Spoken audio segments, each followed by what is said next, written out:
Brewing Network. All right, everybody, welcome to the Behind the Beer stage. It's also the shaded area where you can get food from the Lions Club. And right now, beer from Bell's Brewing Company. Yeah, all the way out here from Michigan, right? Yes, indeed. Yeah, Yep. fantastic. Which is kind of a alma mater of Matt Brennelson from Firestone, right? Among other people who were here, actually. Okay. Phineas DeMink from Southern Tiers, from Kalamazoo. There's quite a few people who came out of Kalamazoo. Brewers, people that came out of Kalamazoo, Michigan. All right, all the way out here on the West Coast. This is Gary Nicholas from Bell's, and we've got his beer pouring right up here if you want to come up and grab some beer. The nice young man in the Firestone shirt, that's Chris, and he'll pour you Bell's beer. And Gary is the first brewer to come up here today and say, if we run out of beer, we can go back and get more. So, yeah, feel free to taste it, and poor Chris will walk all the way over to Bell's and grab us 2 more pitchers for you guys to enjoy. The upside is we're the closest tent, so. Oh, there we go. Perfect. We'd hate to see you go beerless at this wonderful beer fest. Now, how long has Bell's been open? So Bell started as a brewery in 1985, but it started. Larry Bell started as a homebrew supply shop in 1983, and then about 18 months into it, started realizing there was as much demand for the beer he was making as well as for the supplies he was selling. So he incorporated got a brewing license, and we've been running. He started with a 15-gallon soup pot in 1985 and upgraded to a 1-barrel system. We ran that 1-barrel system until 1989, 90. Upgraded to a 2-barrel system and then put in a 15 in 92, and have just climbed the ladder since there. Upgrading from a 1-barrel to a 2-barrel system sounds like a strange upgrade. It's the equipment we had at the time. It's what you could do, right? Yeah. And how many barrels now is the system? So we still run the 15-barrel system we installed in 92. Okay. That's still at our original location attached to our tap house. We also have a 50-barrel system that we opened up in 2003, and we've been brewing on that since then. We just a couple months ago wrapped up the commissioning and installation of a 200-barrel brew house. Wow. And right now, both of those are running simultaneously. We have all that tied in. Okay. That's a lot of beer you guys are putting out now. It is a lot of beer. Good. When I started in 2001, we did right around 27,000 barrels. And last year, we were like 184, 185. Wow. That's a lot of beer. It's been explosive growth with us as well as everyone else in the industry. So it's exciting times. Good for you. Now, obviously, we have your beer here at the festival, but do you normally distribute this far west? We do not. You don't? No, okay. No. We're in 18 states, basically the Midwest, and then we run down the Atlantic seaboard. We do have one non-contiguous state. We go out to Arizona. Okay. You just chose Arizona out of the blue? I can't answer the immediate reason that we were there, but I will point out that Larry Bell is a lifelong Chicago Cubs fan, and they just happen to do spring training in Arizona. So maybe that's a reason. But that might be. No, it's been good. Great. All right, so you're pouring a couple different beers here. What are we pouring for All the right, guys? so we have 2 beers that we brought out to California, and by the way, we're super excited to be here and be invited by Firestone Walker. That has been amazing. So thanks to everybody who's been coming to the tent. 2 beers we brought. We have Oarsman, which is the lighter in color of the 2. Oarsman is a wheat malt-based session beer. We do it with a variation on a sour mash technique. So it has a very bright acidity.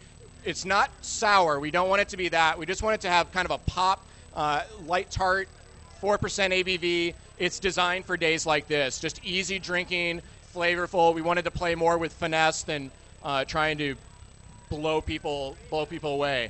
The other beer, though, is Wild One. Wild One is a barrel fermented sour brown ale. It's a brown ale base. Right now we have right around 26 different barrels, the majority of which are wine and old port barrels. And those were inoculated with a variety of organisms. The barrels that we liked, we kept. The ones that we didn't, we destroyed. The ones that were incredibly good became the seeds for all the new wood that we put into the project. So we roughly fill about 26 of them. We take out of them in various degrees, but we make a blend. So we'll extract out of all of those barrels, decide what the packaging blend's going to be. We'll put those into a separate tank, get ready to keg that off. It's pretty much a draft-only beer. And then whatever we draw out of, we'll replenish with fresh wort. I see. Yep. So you'll be able to tell this as the interview goes on, but I've tasted a lot of beers today. This is my favorite beer of the day. This is a fantastic sour awesome. beer. It's really well done. How old is this beer? So roughly these sit in on wood for about 6 to 8 months. This one's sitting right about 7. And then it's about 2 or 3 months old off the top of my head. Okay. That it's been sitting in stainless, in kegs, and we've shipped it out to you guys. It's got a pretty strong sourness for a fairly young beer. And it's entirely lactic. I mean, one of the things that we've decided with this beer is that anytime we have a barrel that has a high acetic note, we eliminate that barrel from the program. Oh. It's not that acetic's bad. It's just we've decided that it's not what we want as part of Wild One's flavor profile. So this is entirely, we find that lactic, along with the other things that the Brettanomyces gives a really deep flavor note, whereas acetic can be kind of bright and like way up in the nose. We decided just to separate away from some of the other barrel fermented beers we were seeing out there, we decided to go strictly lactic and Brettanomyces. It's a good choice. It really worked out well. It's worked out really well for us. If you've got any questions for Gary and Bells, there's a microphone right up here. Feel free to come on up and you can ask your own questions about the beers. We'll get more of it for you if we've run out. What kind of barrels do you use to put this in? So almost everything right now is in old wine or port barrels. Originally it started with we needed to do something with old whiskey bourbon barrels that had outlived their usefulness for imparting those whiskey notes. But what we very quickly is we inoculated with all these microorganisms, but they couldn't penetrate through the char layer terribly well, so they weren't self-sustaining. Okay. So we've really separated all of those out, and we've migrated to these wine barrels. They have a light toast, but they can actually inhabit, and we're just getting better, repeatable results with that. And that's working out really, really well for us. It's coming out fantastic in this beer. Question from the audience. Yes. Yeah, I talked to you earlier, but as a home brewer, what advice do you give for somebody who's using carboys and a temperature-controlled deep freezer for a sour beer? You know, not like yours. Yours is phenomenal, but something that's going to give us the subtleness but the delicious beer. So I think one of the keys to what we've been doing is the fact that we are blending, and then every time we find a barrel that does really, really well, we seed new barrels with some of that beer. So from that, I mean, if you have the space, it's just whether it's in barrels for us or whether it's carboys for you, this is a space hog. But if you can use growlers or something smaller and create a series of little starters and mix and match between a couple different things, and then do your own blend. And once you have that blend, seed that and make it like a vinegar mother or sourdough starter, and use that. Once you have something that you find is successful, use that to just have a repeating cycle. What about oak cubes and oak chips? Would you play with that, with the growlers and that in your blending process maybe? The only issue that I would have with the growler with that is the cube. Good luck getting it out of there. That's just a practical issue. I would blend it out, and then maybe once you go to something larger, and once you have a blend that actually works really well for you, set oak chips into that, because it is going to start to get on there. How repeatable that's going to be, I can't answer that right off the top of my head, though. Good note taking and. Yeah. See where it goes. I mean, right now, our long-term goal is that we're slowly going to get the more and more barrels that are really close to the ideal, so we have minimalize the amount of blending we have to do. But the Belgians have been doing this, and they've had decades, if not centuries, to get those barrels where they want. This is a game of patience.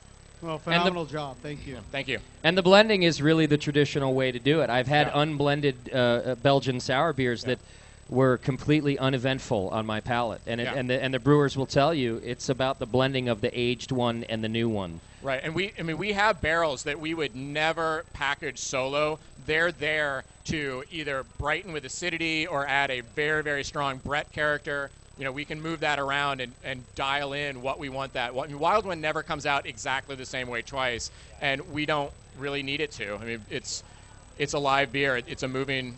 We want it to be in the right area, but we're not trying for exact. That's just not what we do. Sure. And to the homebrewer who asked a question, the same guy about the oak chips and things, it's a good way to transfer bugs from one beer to another. A few years ago, Russian River came to the homebrewers conference and gave up little Ziploc bags of broken up Russian River barrels that had his bugs, all all the stuff that makes the good sour beers there, and homebrewers took them home to use in their beer. So not necessarily that wasn't to impart oak flavor, but it really was to get the bugs off of it into your beer. So good way to just kind of move stuff around. If anybody else has questions, feel free to come on up to the microphone, and you can ask anything you want. So how many beers are in the Bell's lineup? Quite a few. I mean, we're looking at roughly 20 plus that are in our lineup that we actually package on an annual basis. We have 8 that we do year-round, but we're a heavily seasonal brewery, and we do that on purpose. I mean, it's what we want to be, is heavily seasonal. And then there's another 20 to 26 that we'll do down at our tap house that are on kind of a regular rotation. So it's a 15-barrel system, so we're going to kick out roughly 30 kegs. We'll put some of them on tap right away. Some are going to go into the cooler, and they get kind of seeded in over the course of the year. Sure. And we just kind of keep rotating that through. Okay. Do we have anybody here who came all the way out from Michigan by chance? Any Bells people? Not one. You didn't follow Bells here. Quite a Michigan State contingent who showed up in the first half hour. That was great. Cool. I saw a bunch of people from Chicago that came through, too, a little bit earlier. So my grandfather is originally from Michigan. Is that doesn't count, Push. Okay. Yeah, thanks for playing. All right. Okay. No gift for you. All right, come on up if you got any questions. And we got more brewery interviews to do today, too. We're going to be talking to McKellar Brewing Company, which I think is the only international brewery here at the festival today. Yep. And he brewed a beer with Matt just on Thursday. So stick around for that. And then later on, for our final interview, we're going to be interviewing the lovely ladies from Save the Cocks. Yeah. I'm not joking. There's a booth over there with the roosters, and we'll be interviewing. We're going to actually JP's going to conduct the interview. We're going to find all about what it takes to save the cocks. Gary, you can stick around for that if you want. Awesome. You're welcome to do so. Tri-tip sandwiches are over here at the Lions Club right there. I'm told, Gary, this one's for you. Oh, awesome! Thank you. That these are the best tri-tip sandwiches on the planet, and they gave them to us for free. But you can go right over there and buy them. I have a real question right here. This is a real question, not about your dome or anything, but so for Black Note, yes, that's a blend of beers, correct? It is correct. Has that evolved over time, or is that still kind of the same way beer it was 2 or 3 years ago? No, it's by and large it's really the same. The only thing that's changed about is the amount of time we let it leave it in the barrels. Black Note Stout is a blend of our Expedition Stout and our Double Cream Stout put into first use bourbon barrels, and we just let that percolate. Most of them sit in our cellar, and they just sit for. Again, we don't do it to calendar. We really do it to what we want that flavor to be. So, original target was maybe 8 months, but lately we've been letting it sit for a year. It's all fantastic beer. You can go over to the Bell's booth right now and get more of it. Gary, thanks for being with us today. I really appreciate it. Yeah, pleasure. Round of applause for Bell's, please. All right, coming up in just a couple of minutes, we got McKellar is going to be up here, and then Save the Cocks shortly after that.